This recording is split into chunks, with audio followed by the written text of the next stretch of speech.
Damai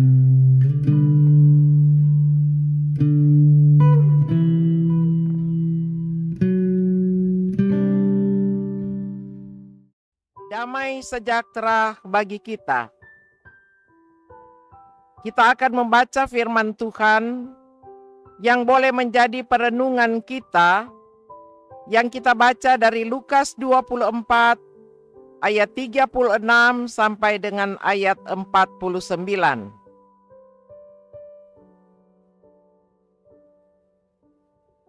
Mari berdoa. Kami datang kepadamu Tuhan, sambil bersyukur atas pemeliharaan dan penyertaan-Mu dalam kehidupan kami. Hanyalah dengan firman-Mu Bapa kami selalu tertuntun dalam perjalanan kehidupan ini. Tanpa firman-Mu, maka kehidupan kami sia-sia adanya. Kami akan membaca firman Tuhan dari Lukas 24 ayat 36 sampai dengan ayat 49. Ya Roh Kudus Tuhan, tolonglah kami untuk memahami firman dengan baik dan benar. Dengan pertolongan kuasa Roh Kudus-Mu, kami dapat melakukan itu di sepanjang kehidupan kami. Di dalam nama Tuhan Yesus. Amin. Saudaraku, kita membaca firman ini Lukas pasal 24 ayat 36 sampai dengan ayat 49 dengan judul Yesus menampakkan diri kepada semua murid.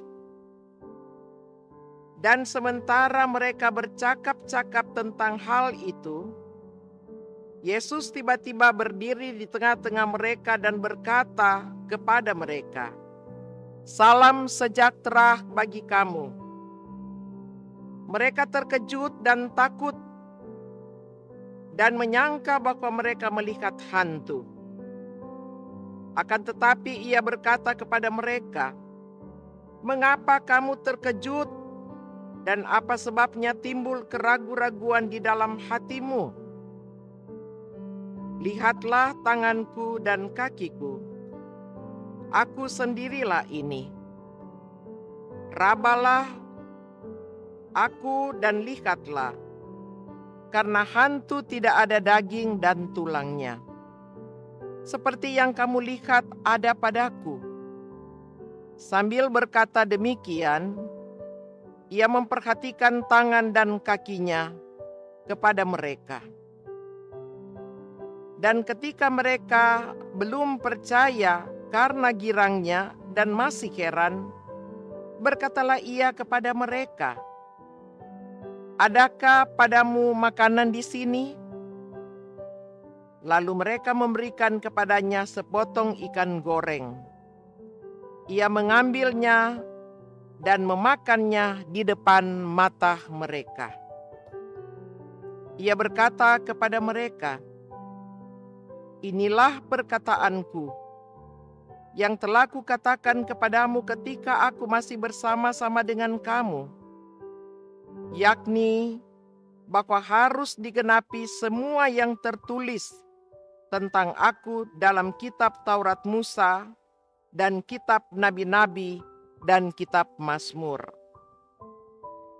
Lalu Ia membuka pikiran mereka sehingga mereka mengerti kitab suci. Katanya kepada mereka, "Ada tertulis demikian, Mesias harus menderita dan bangkit dari antara orang mati pada hari yang ketiga. Dan lagi, dalam namanya berita tentang pertobatan dan pengampunan dosa harus disampaikan kepada segala bangsa, mulai dari Yerusalem. Kamu adalah saksi dari semuanya ini. Dan aku akan mengirim kepadamu apa yang dijanjikan Bapa-Ku. Tetapi kamu harus tinggal di dalam kota ini sampai kamu diperlengkapi dengan kekuasaan dari tempat tinggi." Saudaraku, demikian indah pembacaan firman Tuhan. Saudara-saudara, dari pembacaan ini, maka diberikan tema Yesus makan membuktikan ia hidup. Saudara-saudara yang dikasihi dan diberkati Tuhan Yesus, kita yang sudah dimenangkan dan diselamatkan dari kematian dan kebangkitan Yesus Kristus yang penuh dengan mujizat, yang tidak mungkin menjadi mungkin. Karena Yesus telah bangkit dari antara orang mati, ia menang atas dosa dan maut.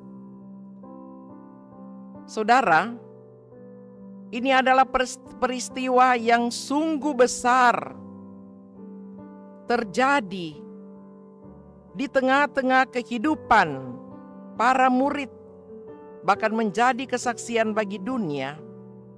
Dan peristiwa kebangkitan Yesus ini hanya dapat dimengerti dengan iman percaya kita.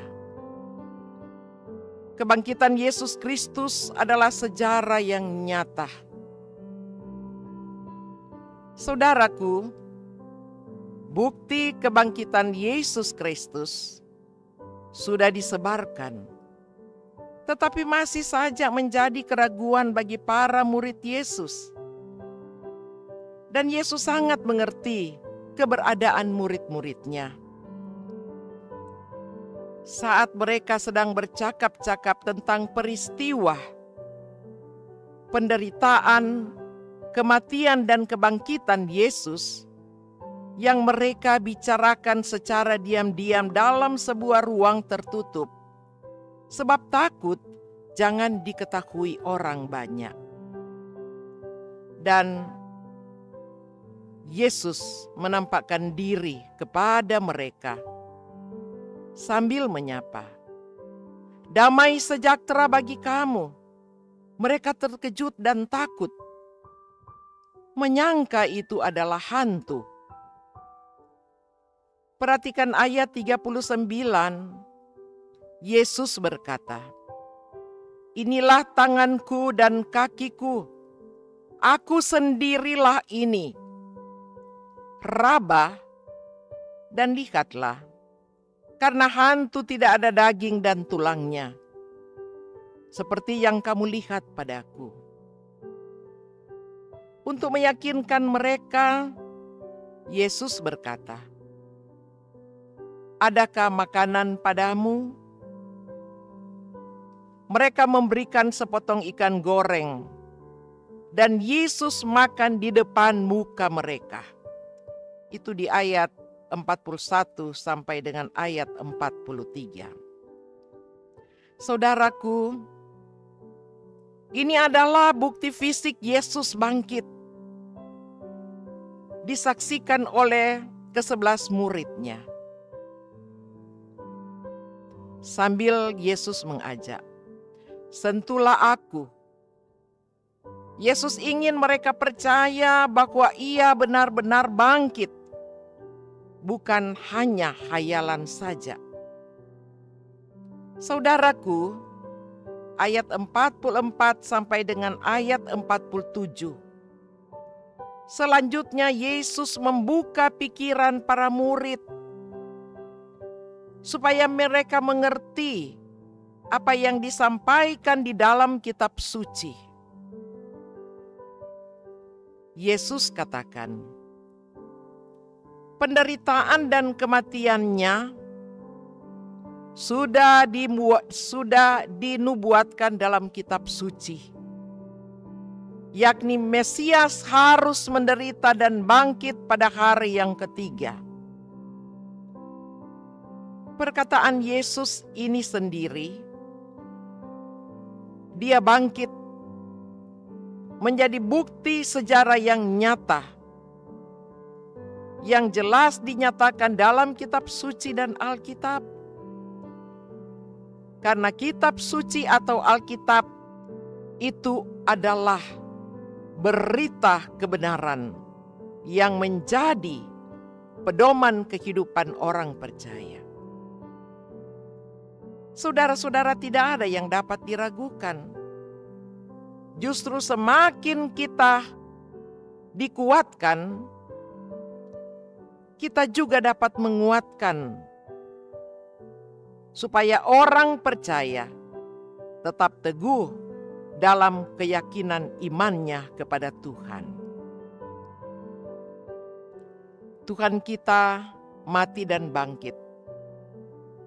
Inilah yang menjadi dasar iman orang percaya. Dalam 1 Korintus 15 ayat 17 dikatakan, "Dan jika Kristus tidak dibangkitkan, maka sia-sialah kepercayaan kamu, dan kamu masih saja hidup di dalam dosamu." Jadi orang percaya yang sudah hidup di dalam iman, jangan lagi diperbudak oleh dosa.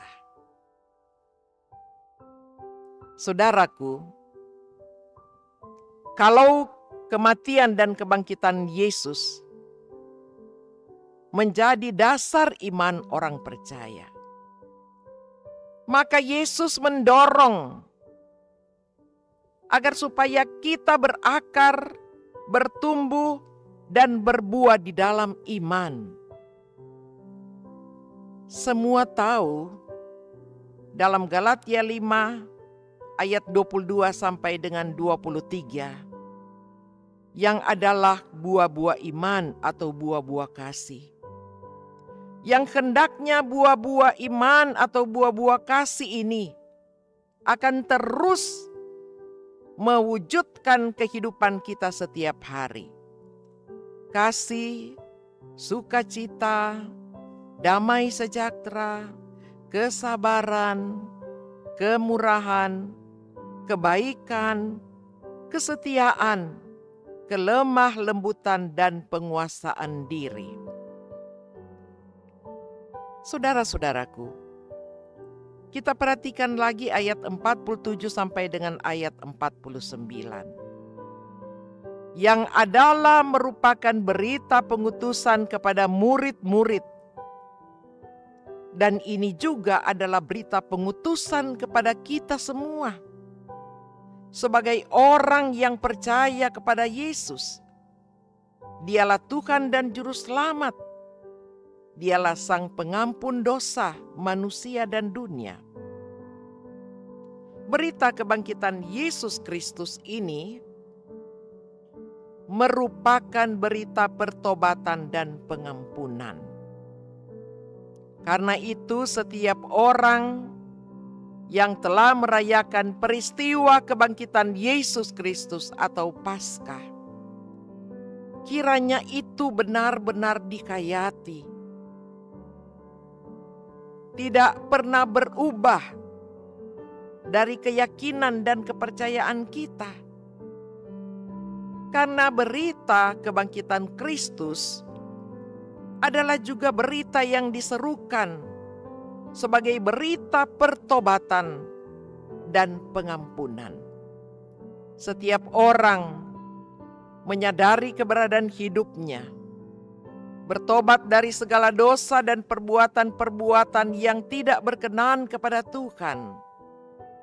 Dan Tuhan dengan penuh tanggung jawab, penuh sukacita, dan dengan ketulusan telah menyerahkan hidupnya di salib, mati dan bangkit, hanya untuk mengampuni dosa-dosa manusia. Inilah berita pengutusan yang juga merupakan berita yang menunjuk pada perintah amanat agung Yesus Kristus. Dalam Matius 28 ayat 16 sampai dengan ayat 20. Dan secara khusus di ayat 19 sampai 20. Ini adalah perkataan Yesus sendiri. Pergilah Jadikanlah semua bangsa muridku. Baptislah mereka dalam nama Bapa, Anak dan Roh Kudus. Dan ajarlah mereka melakukan apa yang kuperintahkan. Saudara-saudara, kita tidak akan pernah meragukan lagi tentang peristiwa kebangkitan Yesus yang telah menampakkan diri kepada 11 murid. Pertanyaan bagi kita, apa yang dapat kita maknai dari firman saat ini? Ingat, kebangkitan Kristus sungguh-sungguh dan benar terjadi. Adalah peristiwa yang nyata dan real, yang penuh dengan mujizat, yang tidak mungkin menjadi mungkin. Peristiwa kebangkitan telah mengalahkan dosa dan maut, dan inilah yang menjadi dasar kepercayaan orang beriman. Saudara-saudara, setelah Yesus menampakkan diri kepada murid-muridnya, Yesus menyapa mereka. Damai sejahtera bagi kamu. Dan sapaan Yesus ini memberikan sukacita, kebahagiaan, dan menghilangkan kekhawatiran dan ketakutan serta memberi pengharapan. Saudara-saudara, jangan lagi ada orang yang meragukan peristiwa ini. Sambil kita sadar, sepanjang kita Tuhan perkenankan hidup di dunia ini, tidak ada seorang pun tanpa kesakitan, tanpa kesusahan, tanpa pergumulan, tanpa duka cita, tanpa penderitaan. Apapun yang dialami oleh manusia dalam berbagai pergumulan dan masalah kehidupan, Yesus telah membuktikan. Datanglah kepadanya. Dia menyapa kita dan memberi pertolongan, bahkan memberikan petunjuk dalam kehidupan ini. Matius 11 ayat 28. Perkataan Yesus, "Marilah kepadaku semua yang letih lesu dan berbeban berat. Aku akan memberikan kelegaan." Saudara, Yesus sangat mengerti penderitaan manusia. Apa yang menjadi keraguan-raguan, apa yang menjadi kekhawatiran, apa yang sedang kita hadapi dan alami. Ajakan Yesus, datanglah kepadanya, curahkanlah isi hati kepada Tuhan. Tuhan akan merubah mindset atau pola pikir kita dan memberikan kita sukacita, damai sejahtera daripadanya. Saudara-saudara, terpatrilah di dalam hati kita bahwa penderitaan, kematian, dan kebangkitan Yesus Kristus adalah berita penggenapan nubuat dalam kitab suci. Dan tugas yang diberikan Yesus kepada murid-murid jadilah saksi kebangkitan, dan pergilah, beritakanlah Injil kepada semua bangsa. Aku akan mengirimkan Roh Kudus kepadamu sebagaimana janji Bapa, dan akan menyertai kamu sampai pada kesudahannya. Amin. Mari berdoa. Betapa indah berita kabar sukacita yang disampaikan di tengah-tengah keraguan-raguan dan ketidakpastian para murid, tetapi juga menggambarkan keraguan-raguan dan belumnya percaya dunia pada peristiwa kematian dan kebangkitan Kristus. Kiranya Tuhan, firman yang Engkau sampaikan di dalam kitab suci yang berawal kepada murid-muridnya, tetapi juga adalah merupakan panggilan orang percaya untuk pergi. Sampaikanlah berita keselamatan yang telah dikerjakan oleh Tuhan Yesus Kristus, supaya dunia percaya bahwa hanya di dalam nama-Mu sajalah Tuhan Yesus Kristus, Juru Selamat dunia, satu-satunya, tidak ada lain. Dan dunia percaya. Utuslah Tuhan semua orang percaya, karena pengutusan untuk berita ini bukan hanya ditujukan kepada hamba-hamba Tuhan, bukan hanya untuk pelayan-pelayan khusus, tetapi ini adalah berita amanat agung untuk semua orang. Pergilah, jadikanlah semua bangsa muridku. Baptislah mereka dalam nama Bapa, Anak, dan Roh Kudus. Dan aku menyertai kamu sampai berkesudahan alam. Di dalam nama-Mu sajalah, Yesus Kristus, dipersembahkan doa ini. Amin. Saudara-saudara, terima kasih bagi semua yang boleh mengikuti layanan firman Tuhan yang disampaikan dari Jemaat Gemim Sion Winangun. Amin.